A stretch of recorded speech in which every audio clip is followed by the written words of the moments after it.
Hi everyone, अस्सलाम वालेकुम। कैसे हैं आप लोग? आई होप आप लोग अच्छे होंगे, खैरियत से होंगे। अल्हम्दुलिल्लाह मैं भी ठीक हूँ, खैरियत से हूँ। और माशाल्लाह मेरी फ़ातिमा भी थोड़ी ठीक है। बस ये है कि थोड़ा-सा विंटर का मौसम है तो ज़ाहिर है थोड़ा-सा आजकल बच्चों में ये हो ज़्यादा नॉर्मली होता है कि ठंड में थोड़ा-सा बच्चों को वोमिटिंग है, ये सब होने लगता है फ्रेंड। तो इसमें कोई ये बड़ी चीज़ नहीं है। ये मतलब कफ़ टाइप का होना, ये सब बच्चों को तो हो ही जाता है विंटर में। फिर भी माशाल्लाह ये कि फ़ातिमा का उधर तो 1 दिन पहले तो बहुत हो गया, तो बहुत 4-5 दिन पहले। अब माशाल्लाह फिर भी फ़ातिमा बहुत सही है। बस ये होता है कि बच्चों का थोड़ा-सा जो छोटे बच्चे हैं, तो उनका विंटर में थोड़ा-सा ज़्यादा ध्यान मतलब केयर करने को होती है। वैसे केयर तो मतलब सबको ही करनी चाहिए फ्रेंड, बड़े कुछ भी बूढ़। लेकिन मेरे ज़्यादा तो ये होता है जो छोटे बच्चे होते हैं उनका बहुत ही ध्यान रखने को होता है। कि कैप, ग्लव्स या सॉक्स कुछ भी, बड़े अगर नहीं भी पहने किसी टाइम कुछ तो चलो इतना नहीं होगा, लेकिन बच्चों का बिल्कुल नाजुक से होते हैं। और किसी के बड़े होते हैं बहुत एज, बूढ़े बड़े, तो उनका भी थोड़ा सा ध्यान रखने का होता है। ज़ाहिर है हर चीज़ एज के हिसाब से होती है। मतलब जैसा और ये भी होता है फ्रेंड की जो है बच्चे, बहुत से बच्चे ये होते हैं कि उनको कुछ ना विंटर में नज़ला खांसी कुछ भी नहीं होता है, मगर ज़्यादातर बच्चों को हो जाता है। तो फ्रेंड फ़ातिमा बस सो के उठी, तो मैं तो मेरी फ़ातिमा जब तक सो रही थी तो मैंने क्या करा, मैं नहा ली जाके, और नहाने के बाद मैंने नमाज़ भी पढ़ ली। बस मुझे थोड़ी सी किताब पढ़नी, तो किताब में मुझे एक दुआ कुछ पढ़नी है, मगर उससे पहले फ़ातिमा इतना ज़्यादा रो रही थी तो फिर मैंने इनको गोद में ले लिया। तो मैंने कहा इतना ज़्यादा रो रही हैं तो फिर मैं इतना पढ़ भी नहीं पाऊँगी फ़ातिमा को रोता हुआ देख के। तो मैंने सोचा चलो जब तक मैं इनको थोड़ा-सा इधर टहला लेती हूँ। और मॉर्निंग में आज ये हुआ, फ़ातिमा देर तक सोती रही हैं। तो फिर सो के जब उठी तो फिर मैंने क्या करा, फ़ातिमा को चेयर पे बैठाल के तो मैंने सारी आज बेडशीट है फ्रेंड सब ये सब चेंज करी है।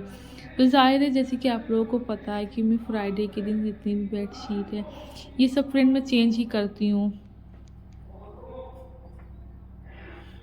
रूम कितना भी क्लीन गाइस आजकल मुझे लगता है विंटर में कर लो, मगर कुछ नहीं, ये हो जाता कि इतने ज़्यादा कपड़े हो जाते हैं गर्म कि इधर वार्डरोब में सब रखते हैं तो उधर फिर कपड़े निकल आते हैं। ज़ाहिर है इनके जिसमें ज़्यादा जेंट्स का फ्रेंड होता है कि जितने भी रख दो जैकेट ये नहीं पहनेंगे तो ये डालेंगे वो। और फ्रेंड ये मेरे कपड़े थे जो सिल के आ चुके हैं, तो मैं आप लोगों से इंशाल्लाह शेयर करूँगी आगे कि मैंने कैसे सिलवाए हैं, किस डिज़ाइन के। तो फ्रेंड उसके बाद मैं आ गई हूँ बाहर, और जैसे कि मैं आप लोग को दिखा रही हूँ अपने पेड़। तो आप लोग सोच रहे होंगे कि ये पेड़ काफ़ी बार दिखा चुकी हैं, आज क्यों दिखा रही हैं। तो फ्रेंड बस ये इसलिए दिखा रही हूँ कि मैं बस कुछ टाइम के बाद में सारे पेड़ में हटा दूँगी, क्योंकि वैसे मैं हटाने को नहीं थी लेकिन मुझे इसलिए हटाना पड़ेगा फ्रेंड, क्योंकि अब ये हो गया फ़ातिमा का बहुत सामान, फ़ातिमा के टॉयज़ हैं, फ़ातिमा की चेयर है, फ़ातिमा का बाग़ है, तो रूम में ये सब चीज़ें नहीं आ पाती हैं। तो इसीलिए मैं यहीं पे रखूँगी तो थोड़ा सा स्पेस हो जाएगा। जब स्पेस हो जाएगी तो आराम से सारा सामान भी फिट हो जाएगा। तो मैं इसीलिए सोच रही हूँ फ्रेंड। और फ्रेंड ये कपड़े जैसे कि मेरे पड़े हुए हैं 4-5 दिन से, जल्दी सूख ही नहीं रहे, पता नहीं क्या। ड्राई करने के बाद क्योंकि मेरे वहाँ बिल्कुल भी धूप आती नहीं है, तो फिर बस यहाँ पे शीट है तो फिर मैंने यहाँ पे डलवाए थे। आजकल यही मौसम विंटर में यही फ्रेंड हो जाता है, कपड़े कुछ हो सूखना बहुत मुश्किल ही हो जाता है। और ज़्यादा छत पे मैं डाल नहीं सकती हूँ क्योंकि मंकी की वजह से। और फ्रेंड ये मेरी मनी प्लांट है जो कि मैंने कुछ टाइम पहले ही बस इस कटिंग वटिंग सब करी थी फ्रेंड, मगर अब इसका ये हाल हो गया फ्रेंड, पता नहीं क्या हो गया कि अब सूख ही रही है, सूखी जा रही है। इसकी जड़ें जो होती हैं ये सब सूख रही हैं फ्रेंड, पता नहीं क्या हो गया। तो मैंने सोचा चलो ऐसे ही लगे रहने दे, फिर आगे देखते। और उसके बाद फ्रेंड मैंने चावल भिगो दिए थे, और क्योंकि मैंने तो नमाज़ भी पढ़ चुकी, बस किताब ही बची है पढ़ने को, तो मैंने कुकर भी गैस पे रख दिया। तो मैंने कहा जब तक मैं दुआ उधर पढ़ लूँगी जब तक इधर हो जाएगा। और मेरी गैस अंगीठी ऐसे ही रखी, जब से इन्होंने उतारी है तो मैंने तो यूज़ ही नहीं करी है, क्योंकि मैं कौन जलाए, कोयला डालो जलाओ, फिर काम, फिर मैं नहीं, मैं सोचा चलो ब्लैंकेट ही बाद में, सब काम निपटने के बाद में मुझे अच्छा लगता है ब्लैंकेट ओढ़ के आराम से लेटो।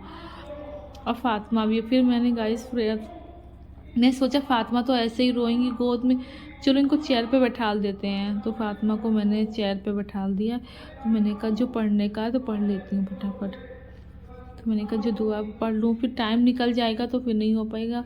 और फिर ये आ जाएंगे तो फिर खाने का फ्रेंड होगा, खाना खाने के बाद में तो फिर काफ़ी टाइम, तो फिर टाइम भी नहीं रहेगा। तो फिर मैंने सोचा ही पढ़ लेती हूँ।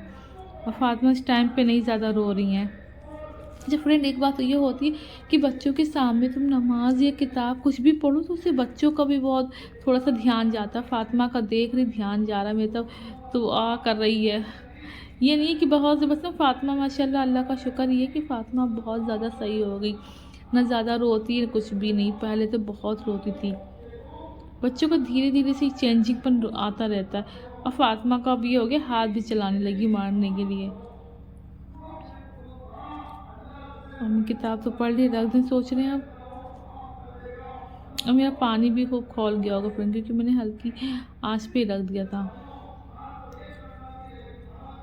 फातिमा भी बेचारी चेयर पे बैठे बैठे थक जाती है। बच्चों का फातिमा का ये हो गया कि अब थोड़ा सा फातिमा, अल्लाह का शुक्र है, लाख लाख फिर से मैं यही कहूँगी कि मेरी फातिमा अब तो बहुत ही सही होगी माशाल्लाह, कि ज़्यादा नहीं रोती है। पहले मैं समझ नहीं पाती कि इतना क्यों रो रही है, तो इसके पेट में दर्द या कुछ होता था। तो अब तो मैं इस चीज़ का ध्यान रखती हूँ फ्रेंड। अब फातिमा को बस गोद में आना है फ्रेंड। तो मैं थोड़ा सा खाना जो सैलेड था मैं छुपा के पहले ही रख दिया बना के। तो मैंने कहीं बना रखा तो बस खाना फटाफट बन जाएगा। अब फातिमा बस, अब फातिमा भी बहुत ज़्यादा परेशान हो गई। फातिमा को बस अब गोद में ही आना है। तो मैं सोच फातिमा गोद में लेके इनके कपड़े भी सारे सब चेंज कर दूँगी। बेचारी परेशान हो गई बहुत ज़्यादा। बच्चों का ये फ्रेंड हो जाता है। तो फ्रेंड कल फिर मिलेंगे। अल्लाह हाफिज़, बाय बाय।